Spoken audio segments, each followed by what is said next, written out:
आज हम पढ़ेंगे आईपीसी का चैप्टर 7। चैप्टर 1 to 6 हमने अपलोड कर दिए हैं। आपको देखना है तो आप इसमें जाकर इस लीगल एंड फाइनेंस हेल्प गुरु में जाके देख सकते हैं।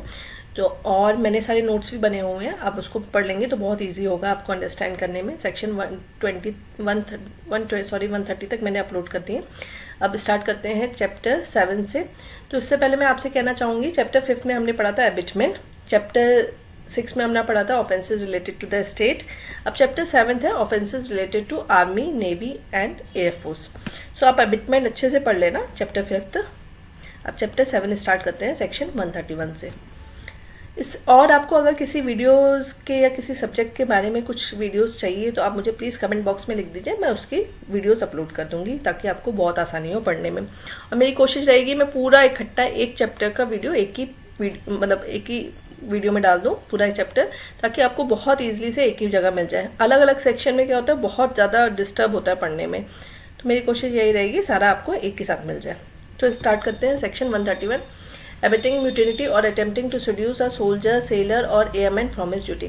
Abetting mutiny means criminal conspiracy करना, या कुछ पर्सन द्वारा, अगर कोई पर्सन एबिट करता है म्यूटिनिटी और किसी सोल्जर को सीड्यूस करने की, इंस्टिगेट करने की कोशिश करता है ताकि वो अपनी ड्यूटी को वायलेट कर दे, अपनी ड्यूटी फुलफिल न करे, अपनी लॉयल्टी भूल जाए देश के प्रति।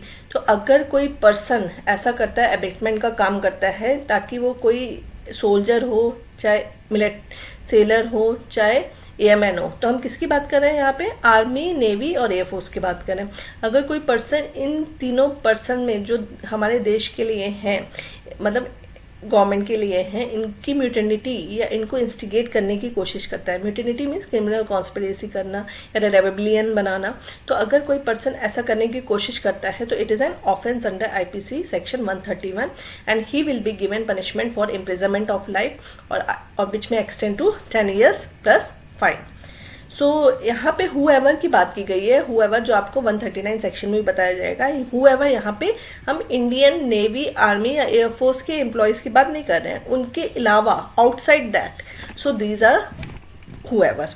आप देखेंगे हर जगह हुएवर लिखा है, तो they are not concern with the organisation because इनके अलग एक्ट है। अगर इनके ऑर्गेनाइजेशन के ऑफिसर्स अगर एबिट करते हैं तो वहां पे क्या एक्ट लागू होता है, आर्मी एक्ट, नेवी एक्ट और एयरफोर्स एक्ट। तो हम अगर वहाँ के ऑर्गेनाइजेशन द्वारा किसी द्वारा होता है तो वहाँ पे आईपीसी एक्ट नहीं चलेगा, वहाँ पे आर्मी एक्ट, नेवी एक्ट और एयरफोर्स एक्ट चलेगा। ठीक है।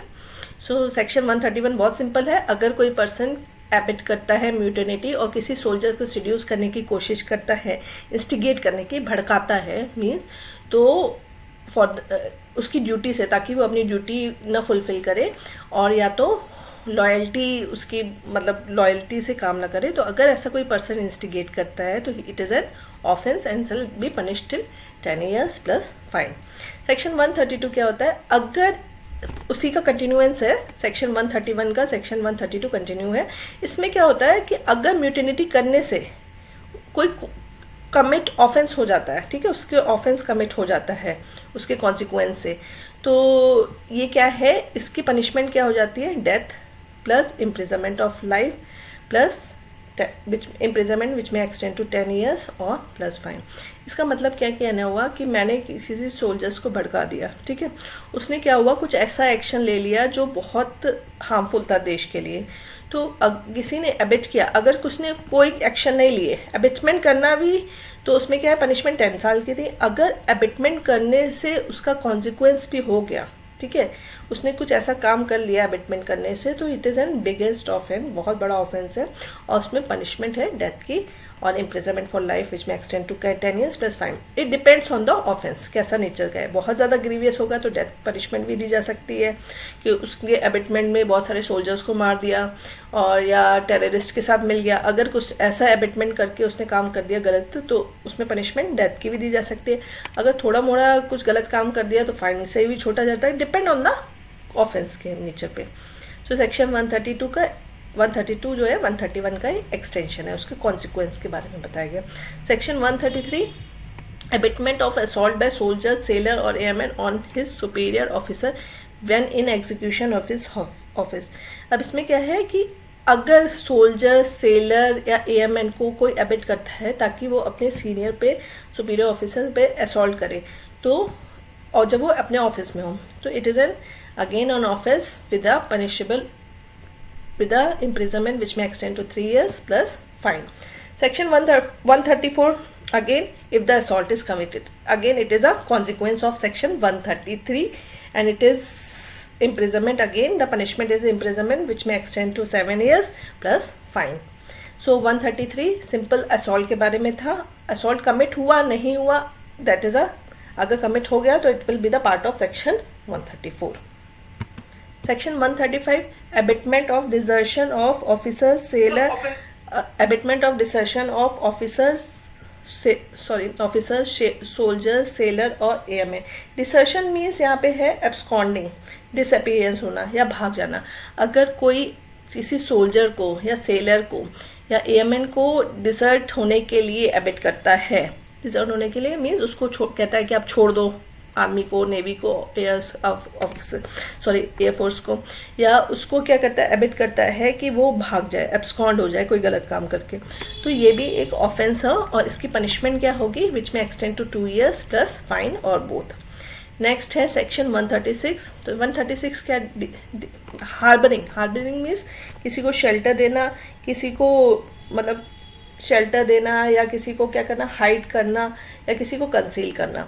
ठीक है, तो हार्बरिंग में अगर कोई डिजर्टेड मतलब कोई भागा हुआ है, एब्सकॉन्ड है या कोई छोड़ के आया हुआ है, तो उस पर्सन को अगर कोई डिजर्टेड पर्सन को हार्बर करता है तो ये भी ऑफेंस है और इसकी पनिशमेंट भी होती है विच में एक्सटेंड टू 2 years और फाइन एंड बोथ. अब इसमें एक्सेप्शन है, जैसे in case of harbour is given by the wife to her husband, it is not a offence. So ये एक्सेप्शन है. नेक्स्ट है section 137, deserter conceal on board merchant vessel through negligence of master. अगर कोई deserter है, ठीक है, जो भाग के आया हुआ है, एब्सकॉन करके आया हुआ है, वो किसी कमर्शियल शिप पे आके मतलब छुप जाता है और उसका जो मास्टर है मतलब उसकी नेग्लिजेंस से होता है, तो ये भी एक ऑफेंस है क्योंकि उसको इन्फॉर्म करना चाहिए था आर्मी, नेवी या गवर्नमेंट को, और उसने इन्फॉर्म नहीं किया, तो it is a penalty of up to 500 लगेगी और कंसीलमेंट के चक्कर में. ठीक है, अगर वो उसकी मिस्टेक से मतलब उसको आइडिया नहीं है और वो छुपा हुआ है वहां पे उसकी वेसल में, on the board of the vessel, तो it is a offence. Again negligence नहीं होनी चाहिए because it is an offence.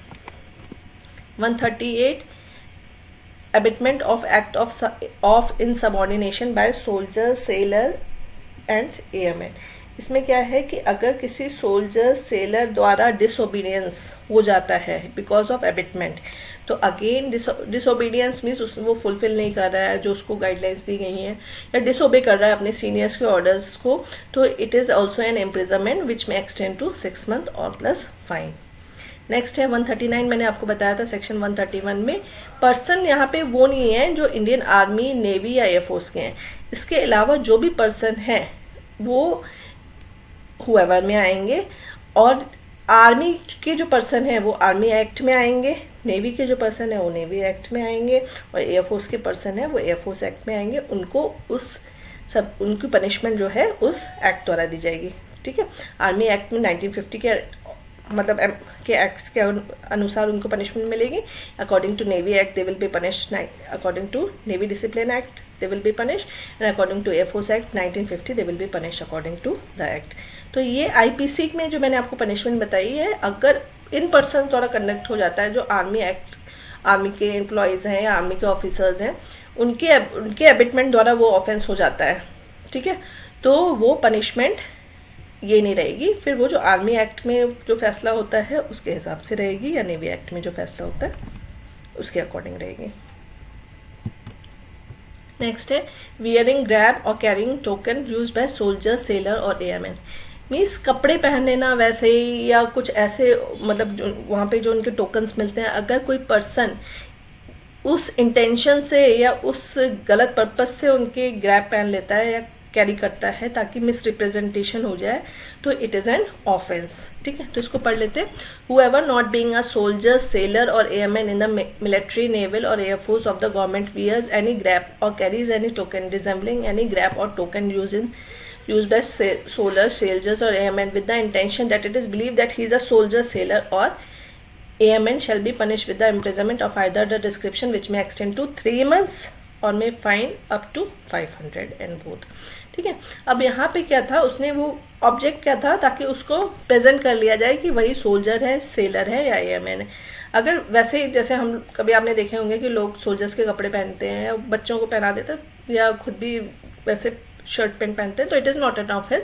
यहाँ पे क्या था, उसको रिप्रेजेंट करना था ताकि वो टोकन भी यूज कर रहे हैं सोल्जर्स का, सेलर का, ताकि लोग कंफ्यूज हो जाए कि वो सोल्जर, सेलर और एयरमैन है। तो इट इज एन ऑफेंस जो may extend to 3 months plus fine of up to 500 and plus both. तो ये हमने सेक्शन 131 टू 140 कवर कर लिए। अगर आपको वीडियोस लाइक आ रहे हैं, मतलब अगर आपको वीडियोस पसंद आ रहे हैं तो प्लीज़ लाइक करिए और सब्सक्राइब करिए और मुझे लिख दीजिए कमेंट बॉक्स में कि मैं किसका वीडियो बना दूं, बिकॉज बहुत सारे टॉपिक्स हैं, मुझे नहीं पता चल रहा है कि आपको किस सब्जेक्ट में प्रॉब्लम हो रही है। तो आप कमेंट करेंगे तो मैं उसका वीडियो ज़रूर से ज़रूर डाल दूँगी। थैंक यू लाइक करने के लिए सर, थैंक यू।